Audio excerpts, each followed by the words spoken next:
Hello friend, आप सभी का आपके अपने यूट्यूब चैनल ब्राइट बुद्धि में आप सभी का स्वागत है। तो हम यहाँ पे आज पढ़ेंगे ऑस्ट्रेलिया महाद्वीप के बारे में। इससे पहले हमने महाद्वीप के कई क्लास ले चुका हूँ। अगर आप नहीं देखे हैं तो प्लेलिस्ट में देख सकते हैं। ये बीपीएससी टीआरई 4.0 के लिए बहुत ही इम्पोर्टेंस है और किसी भी कंपटीशन में अगर आप बैठते हैं तो ये उन सभी के लिए बहुत इम्पोर्टेंस है। तो आप इस वीडियो को बार बार देख सकते हैं जिससे कि आपका लूसेंट बुक बार बार रिवीजन हो। तो आज हम ऑस्ट्रेलिया पढ़ेंगे। तो यह जो है सबसे छोटा महाद्वीप है। ऑस्ट्रेलिया सबसे छोटा महाद्वीप है जो दक्षिण गोलार्ध में स्थित है। मकर वृत्त इसके मध्य से गुजरता है। इसे द्वीपीय महाद्वीप भी कहते हैं। न्यूजीलैंड एवं ऑस्ट्रेलिया की खोज ओबेल तस्मान ने 1642 ईस्वी में किया था। 1768 में इंग्लैंड से कैप्टन कुक प्रथम बार ऑस्ट्रेलिया गया एवं 1779 तक उसने 3 बार ऑस्ट्रेलिया की यात्रा की। इसे भी ऑस्ट्रेलिया के खोजकर्ता के रूप में जाना जाता है। 19वीं शताब्दी के आरंभ तक ऑस्ट्रेलिया का संबोधन New England, New South Wales तथा बोटानी था। मैथ्यू फिल्डर्स ने सर्वप्रथम इस महाद्वीप की पूरी परिक्रमा जहाज से की एवं उसी ने सर्वप्रथम इसका नाम ऑस्ट्रेलिया रखा था। मैथ्यू फिल्डर्स ने सर्वप्रथम इसे महाद्वीप की पूरी परिक्रमा जहाज से की और उसी ने सर्वप्रथम इसका नाम ऑस्ट्रेलिया रखा। इस महाद्वीप में 22 देश हैं। ऑस्ट्रेलिया के मूल निवासियों को एबोरजिन्स कहते हैं। ऑस्ट्रेलिया और यूनानी के बीच जल संधि है। ऑस्ट्रेलिया और न्यू गिनी के बीच टॉरस जल संधि है। कौन से? ऑस्ट्रेलिया और न्यू गिनी के बीच टॉरेंस जल संधि है।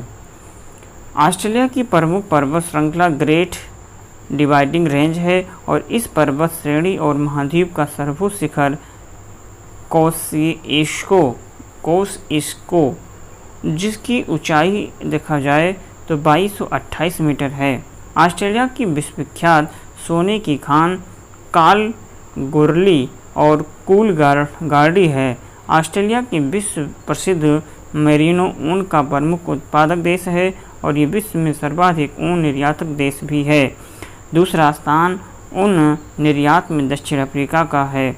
ऑस्ट्रेलिया में भेड़ पालन केंद्रों पर काम करने वाले मजदूरों को जेकारू कहते हैं। ऑस्ट्रेलिया का सबसे लंबा रेल मार्ग ऑस्ट्रेलियाई ट्रांस कॉन्टिनेंटल रेल मार्ग है जो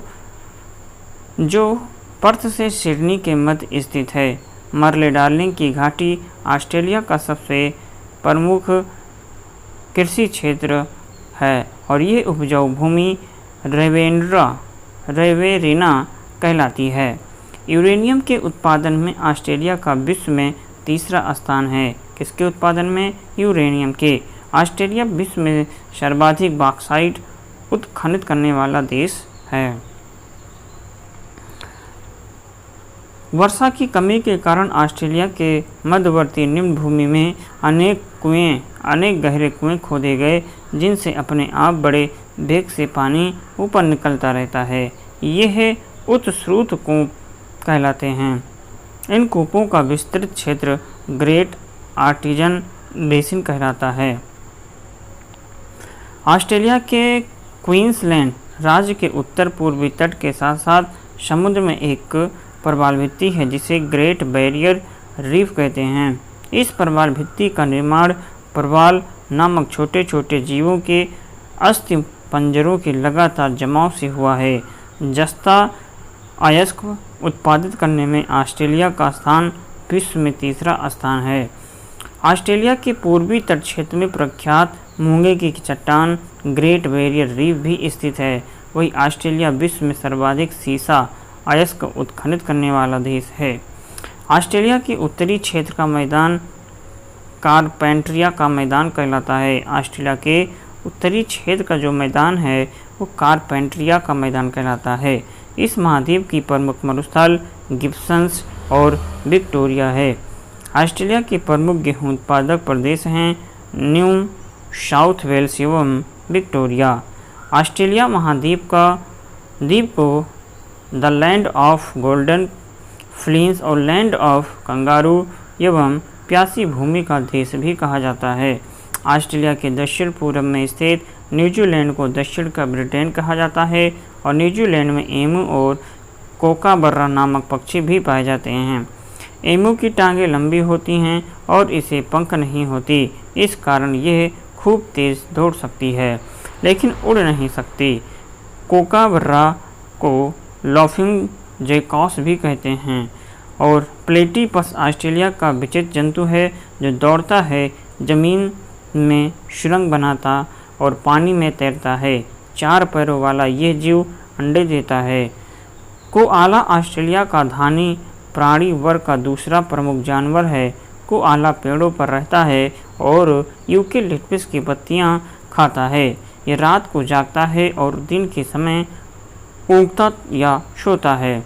नकल करने में कुशल पक्षी लायर बर्ड ऑस्ट्रेलिया में पाए जाते हैं। ये दूसरे पक्षियों के गाने, कुत्ते के भौंकने, गुजरती हुई कारों के हॉर्न की आवाज़ की नकल कर लेता है।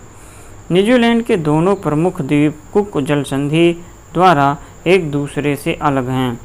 न्यूजीलैंड की सर्वोच्च चोटी माउंट कुक, जिसकी ऊंचाई 1754 मीटर है। यहाँ के मूल निवासी माओरी कुक शिखर को ओरंगो कहते हैं।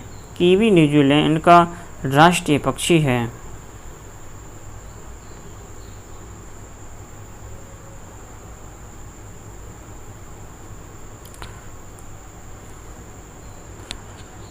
तो हम यहाँ पढ़ेंगे महाद्वीप क्या है।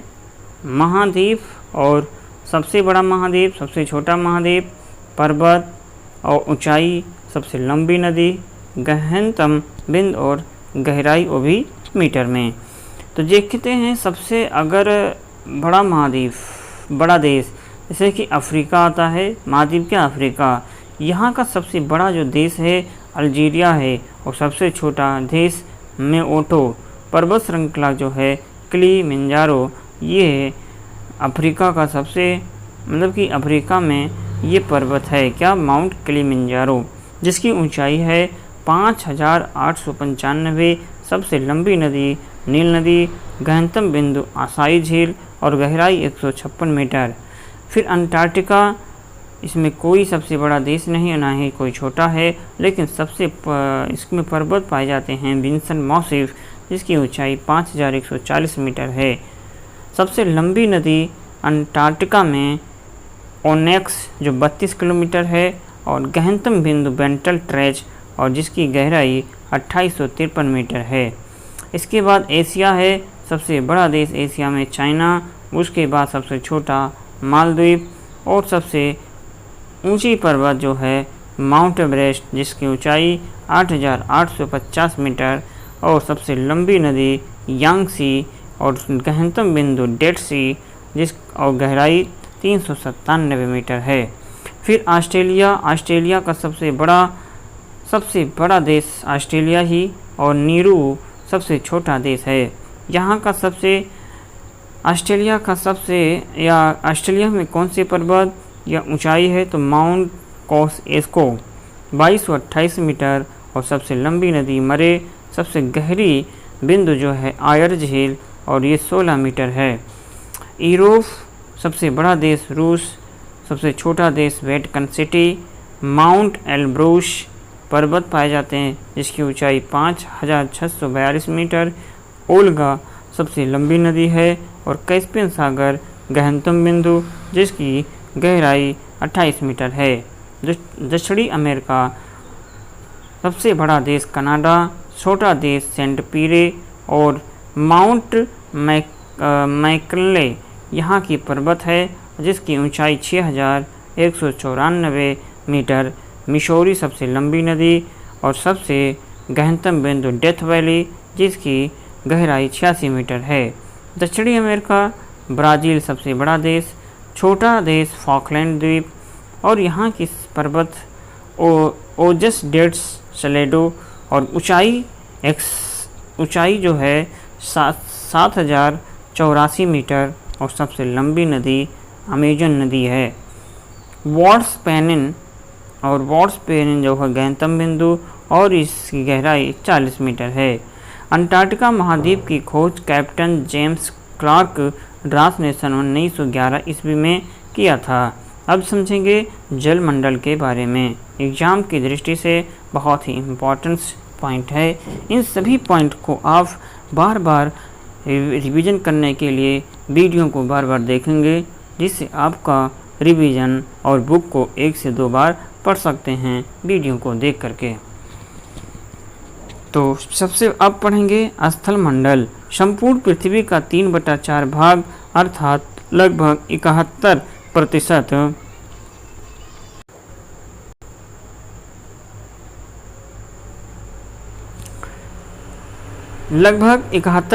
पर जल का विस्तार है। उत्तरी गोलार्ध का 60.7% और दक्षिणी गोलार्ध का 80.9% भाग महासागरों से ढका है। पृथ्वी पर उपस्थित जल की कुल मात्रा का 97.5% जल महासागरों में है, जो खारा है। जल राशि का मात्र 2.5% भाग ही स्वच्छ जल या मीठा जल है। धरातल पर गिरने वाले जल का लगभग 59% भाग महासागर एवं अन्य स्थानों से वाष्पीकरण के द्वारा वायुमंडल में चला जाता है। शेष भाग धरातल पर बहता है, कुछ भूमि पर रिस जाता है और कुछ भाग हिम नदी का रूप ले लेता है। महासागरीय जल के 2 महत्वपूर्ण गुण तापमान एवं लवणता।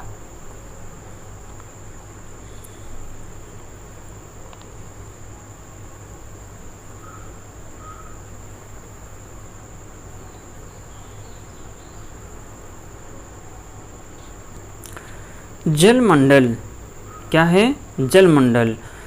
जलमंडल का वह भाग जिसकी कोई निश्चित सीमा न हो महासागर कहलाते हैं। जलमंडल का वह भाग जिसकी कोई सीमा न हो वो महासागर कहलाता है। भूगोलविदों ने पृथ्वी के महासागरीय भाग को 4 महानगरों में विभाजित किया। उनके नाम है प्रशांत महासागर, अटलांटिक महासागर, हिंद महासागर एवं आर्कटिक महासागर। सबसे बड़ा महासागर प्रशांत महासागर है। महासागरों की औसत गहराई 3800 मीटर तथा स्थल की औसत ऊंचाई 840 मीटर होती है। स्थल की ऊंचाई तथा महासागरों की गहराई को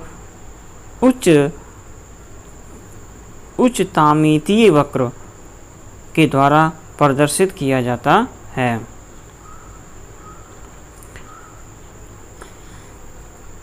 समुद्र जलमंडल का वह बड़ा भाग जो 3 तरफ से जल से घिरा हो और एक तरफ महासागर से मिला हो समुद्र कहलाता है। जलमंडल का वह बड़ा भाग जो 3 तरफ से जल से घिरा हो और एक तरफ महासागर से मिला हो वो समुद्र कहलाता है। खाड़ी क्या है? समुद्र का स्थलीय भाग में प्रवेश कर जाने पर जो जल का क्षेत्र बनता है उसे खाड़ी कहते हैं। बे इसका 2 किनारा स्थल से घिरा होता है। एक तरफ टापुओं का समूह होता है और दूसरी तरफ का मुहाना समुद्र से मिला होता है। यहाँ पर है विश्व के 10 सबसे तटीय सीमा वाले देश उनकी लंबाई। कनाडा की बात करें तो ये होगा 2,02,080 किलोमीटर। Norway 58,133 kilometre. इंडोनेशिया की जो तटीय सीमा है ये 54,720। रूस की 37,653। वही फिलीपींस है 36,289 किलोमीटर। जापान है 29,751 kilometre. Australia 25,760 kilometre. USA 19,924 kilometre. Antarctic 17,968 kilometre. New Zealand 15,134 kilometre. China 14,500 kilometre. 75,000 kilometre तटीय रेखा लंबाई के साथ भारत विश्व में 16वें स्थान है। 16वें स्थान पर कौन है? तो भारत है। 7500 किलोमीटर के साथ। सामान्यतः महासागरीय जल का तापमान लगभग 5 डिग्री से 33 डिग्री सेल्सियस के बीच रहता है। महासागरीय जल की सतह का औसत दैनिक तापांतर नगण्य होता है, अर्थात 1 डिग्री सेल्सियस। महासागरीय जल का उच्चतम वार्षिक तापक्रम अगस्त में एवं न्यूनतम वार्षिक तापक्रम फरवरी में अंकित किया जाता है। आकार में अंतर के कारण अटलांटिक महासागर में वार्षिक तापांतर प्रशांत महासागर की अपेक्षा अधिक होता है। उत्तरी गोलार्ध में दक्षिणी गोलार्ध की तुलना में तापांतर अधिक होता है और विश्व का सबसे बड़ा महाद्वीपीय शेल्फ आर्कटिक महासागर का साइबेरियन शेल्फ है। महाद्वीपीय शेल्फ प्रत्येक महाद्वीप का विस्तृत सीमांत होता है, जो अपेक्षाकृत उथले समुद्र तथा खाड़ियों से घिरा होता है। शेल्फ अत्यंत तीव्र ढाल पर समाप्त होता है और इसकी औसत प्रवणता 1 डिग्री या उससे कम होती है। महाद्वीपीय शेल्फों पर लंबे समय तक प्राप्त स्थूल तलछटी अवसाद जीवाश्मी ईंधनों के स्रोत बनते हैं। महाद्वीपीय ढाल की औसत गहराई 200 मीटर से 3000 मीटर के बीच होती है। कुछ महत्वपूर्ण गर्त। अब मैरियाना गर्त, जिसकी गहराई 11,022 मीटर प्रशांत महासागर में स्थित है। टोंगा गर्त जो है ये 9000 मीटर जो प्रशांत महासागर में स्थित है। मिड नाओ 10,500 मीटर, ये भी प्रशांत महासागर में स्थित है। प्यूर्टो रिको ये 8,392 मीटर अटलांटिक महासागर में स्थित है। रोम से 7,254 मीटर दक्षिणी अटलांटिक महासागर में स्थित है। शुंडा जो है 8,151 मीटर पूर्वी हिंद महासागर जावा में स्थित है।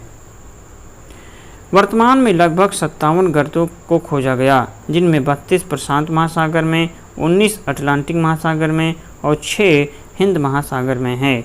लवणता को प्रति हजार में व्यक्त करते हैं। समुद्री जल की औसत लवणता लगभग 35 प्रति हजार होती है। 24.7% की लवणता को खारे जल को सीमांकित करने का उच्च सीमा माना गया है। समान खारेपन वाले स्थानों को मिलाकर के खींची गई रेखा को समलवण रेखा कहते हैं और 20 से 40 उत्तरी अक्षांश और 10 से 30 दक्षिणी अक्षांशों के मध्य सबसे अधिक लवणता पाई जाती है। तुर्की की वान झील की लवणता सबसे अधिक 330% है। दूसरा मृत्यु सागर की है जो 238 है। तुर्की की वान झील की लवणता सबसे ज़्यादा है, उसके बाद जो है मृत्यु सागर का है जो दूसरे स्थान पर है। और विश्व के 10 सबसे बड़े जल क्षेत्र वाले देश कनाडा में सबसे ज़्यादा है, रूस उसके बाद, यूएसए तीसरे नंबर पर, भारत चौथे नंबर पर है। इसके कुल क्षेत्रफल का 8.9% भाग पर जल है। यहाँ किसी देश में स्थित सभी प्रकार के जल को जोड़ा गया है, जैसे उस देश में स्थित नदी, झरना, झील और तालाब आदि हैं। लवणता साधारणतः गहराई के साथ बढ़ती है तथा एक स्पष्ट छेद, जिसे हेलोक्लाइन कहा जाता है, में ये तीव्रता से बढ़ती है। समुद्री जल की बढ़ती लवणता इसके घनत्व को बढ़ाती है और उच्च लवणता वाला समुद्री जल प्रायः कम लवणता वाले जल के नीचे बैठ जाता है। भूमध्य सागर की लवणता उच्च वाष्पीकरण के कारण अधिक होती है। गाई आर्ट स्पॉट शीर्ष वाले समुद्री पर्वतों को गाई आर्ट कहते हैं। प्रशांत महासागर में गुआम द्वीप के समीप स्थित मैरियाना गर्त सबसे गहरा गर्त है। इसकी गहराई लगभग 11 किलोमीटर है। इसे चैलेंजर गर्त भी कहते हैं। शोले मतलब कि शोल क्या है? जलमग्न उत्थान का वह भाग जहाँ जल की गहराई छिछली होती है शोल कहलाता है। जलमग्न उत्थान का वह भाग जहाँ जल की गहराई छिछली होती है शोल कहलाता है। यह प्रवाल से बना नहीं होता। ग्रेट बैरियर रीफ ये ऑस्ट्रेलिया के क्वींसलैंड के समीप संसार की सबसे बड़ी प्रबल भित्ति है। ये प्रशांत महासागर में है। प्रशांत महासागर ये अपने संलग्न समुद्रों के साथ धरातल का 1/3 भाग ढकता है और इसका क्षेत्रफल जो है 16 अरब 57 करोड़ नहीं कितना है 16 करोड़ 57 लाख 23,740 वर्ग किलोमीटर है। इसकी आकृति त्रिभुजाकार एवं क्षेत्रफल संपूर्ण स्थल के क्षेत्रफल से अधिक है। इसके शीर्ष बेरिंग जलडमरू मध्य पर व आधार अंटार्कटिका महाद्वीप पर है। भूमध्य रेखा पर इसकी लंबाई 16,000 किलोमीटर से भी अधिक है। इसके पश्चिम में एशिया ऑस्ट्रेलिया महाद्वीप, पूरब में उत्तरी एवं दक्षिणी अमेरिका और दक्षिण में अंटार्कटिका महाद्वीप प्रबल भित्तियाँ प्रशांत महासागर की प्रमुख विशेषता है। इस विशाल महाद्वीप में कुल मिलाकर के 2000 से भी अधिक द्वीप हैं। प्रशांत महासागर का अधिकांश तटवर्ती सागर पश्चिमी भाग में है। इनमें बेरिंग सागर, ओखोटस्क सागर, जापान सागर, पीत सागर, पूर्वी चीन सागर आदि महत्वपूर्ण हैं। पूरब की ओर केवल कैलिफोर्निया की खाड़ी ही प्रसिद्ध है। इसके बेसिन की औसत गहराई 7,300 मीटर है। वायुमंडल का सामान्य परिसंचरण और उसका महासागरों पर प्रभाव। वायुमंडल के सामान्य परिसंचरण के संदर्भ में प्रशांत महासागर का गर्म ठंडा होना अत्यधिक महत्वपूर्ण है। मध्य प्रशांत महासागर की गर्म जलधाराएं दक्षिणी अमेरिका के तट की ओर प्रवाहित होती हैं और पेरू की ठंडी धाराओं का स्थान ले लेती हैं। पेरू के तट पर इन गर्म धाराओं की उपस्थिति एल नीनो कहलाता है। एल नीनो घटना का मध्य प्रशांत महासागर है और ऑस्ट्रेलिया के वायुदाब परिवर्तन से गहरा संबंध है। प्रशांत महासागर पर वायुदाब में यह परिवर्तन दक्षिणी दोलन कहलाता है। इन दोनों की संयुक्त घटना को ENSO नाम से जाना जाता है। जिन वर्षों में ENSO शक्तिशाली होता है, विश्व में बृहत मौसम संबंधी भिन्नताएं देखी जाती हैं। दक्षिण अमेरिका के पश्चिमी शुष्क तट पर भारी वर्षा होती है और ऑस्ट्रेलिया और कभी कभी भारत अकालग्रस्त होते हैं तथा चीन में बाढ़ आती है। इन घटनाओं के ध्यानपूर्वक आकलन से संसार के अन्य भागों की मौसम संबंधी भविष्यवाणी के रूप में इनका प्रयोग किया जाता है। अटलांटिक महासागर। अटलांटिक महासागर ये संपूर्ण संसार का छठा भाग है और इसका क्षेत्रफल जो है 8 करोड़ 29 लाख 63,800 किलोमीटर है, जो प्रशांत महासागर के लगभग आधा है और संसार के क्षेत्रफल का लगभग 16% है।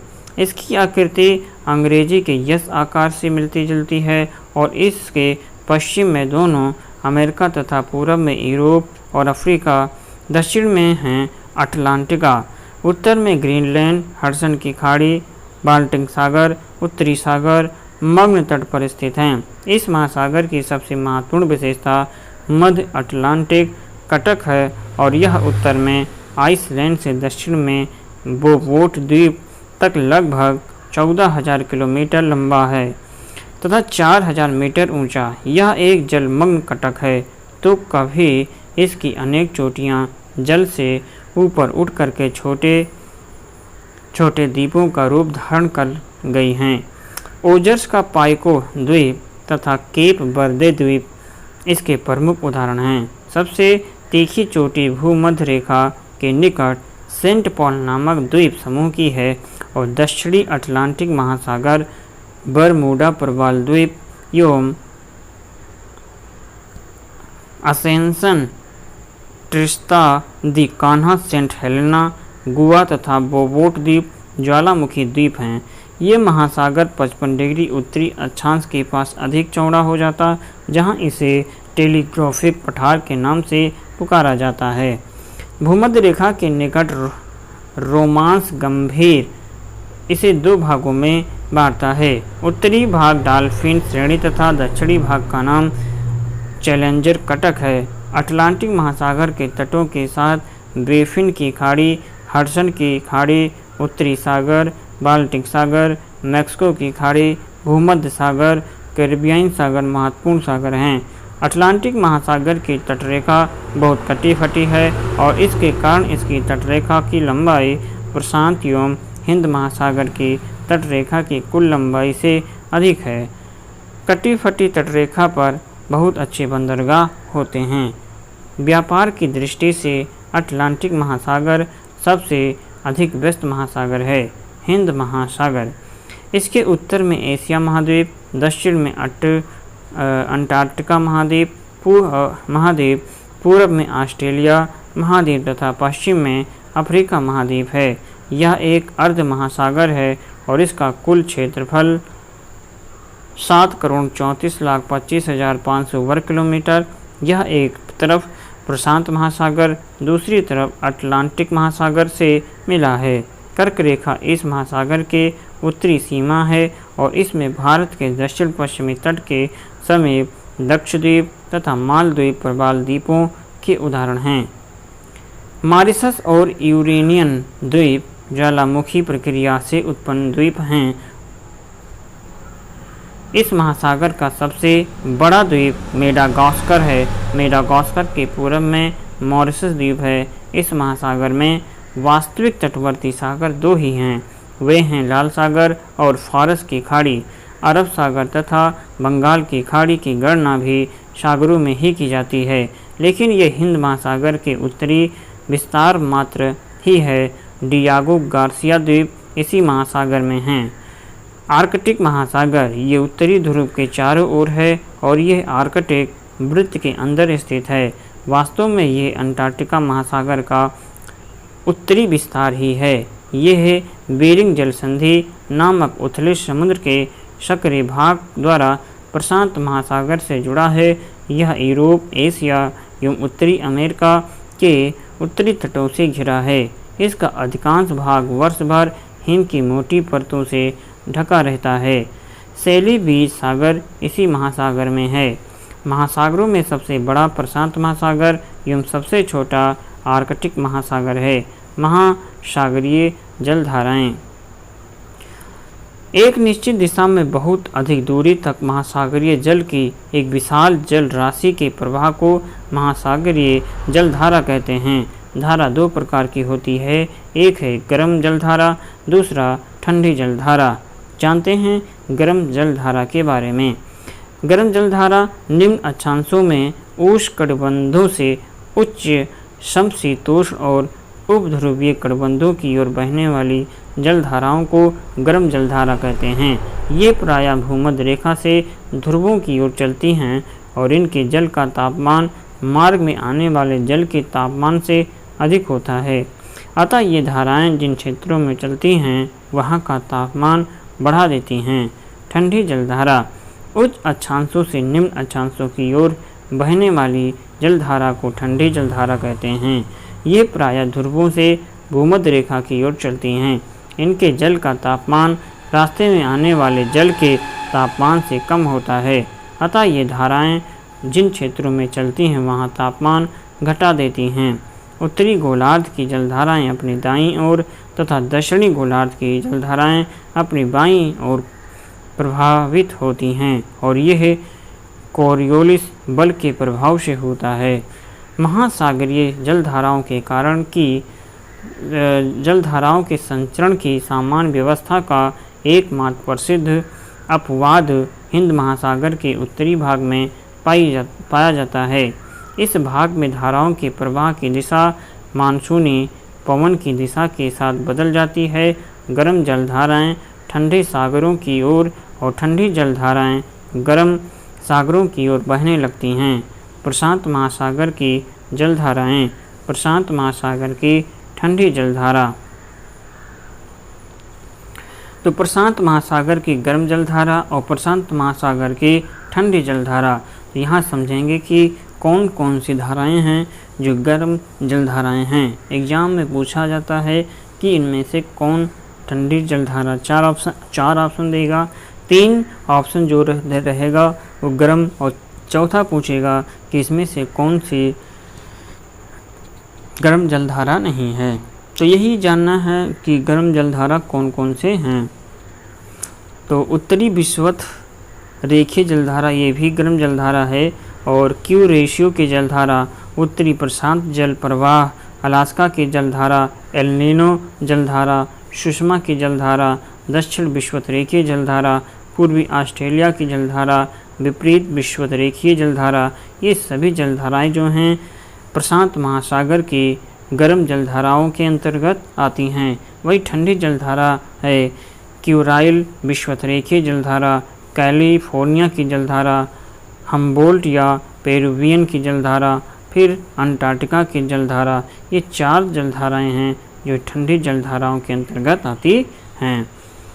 अटलांटिक महासागर की गर्म जलधारा, तो इसके अंतर्गत उत्तरी विषुवत रेखीय जलधारा, गल्फ स्ट्रीम जलधारा, फ्लोरिडा जलधारा, दक्षिणी विषुवत रेखीय जलधारा और ब्राज़ील जलधारा, विपरीत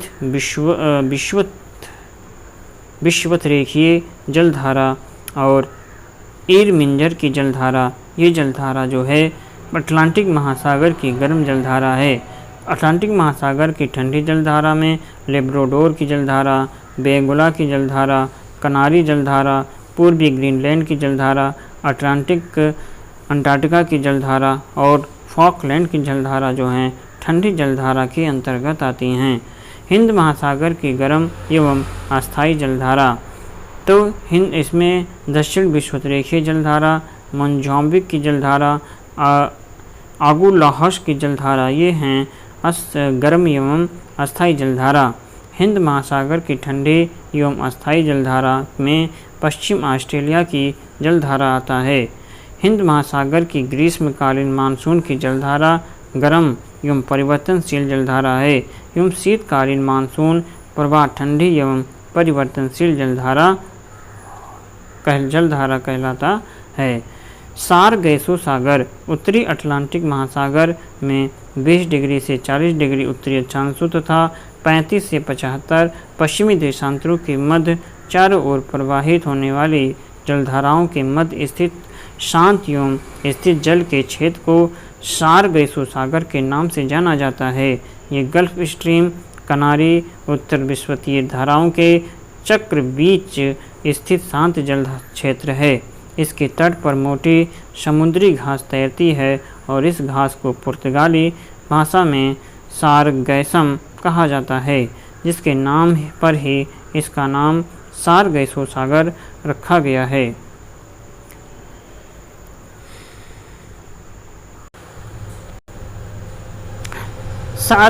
सारगैसम जड़ विहीन घास है और सारगैसो सागर का क्षेत्रफल लगभग 11,000 वर्ग किलोमीटर है। यहाँ अटलांटिक की सर्वाधिक लवणता 37% व औसत वार्षिक तापमान 26 डिग्री मिलती है।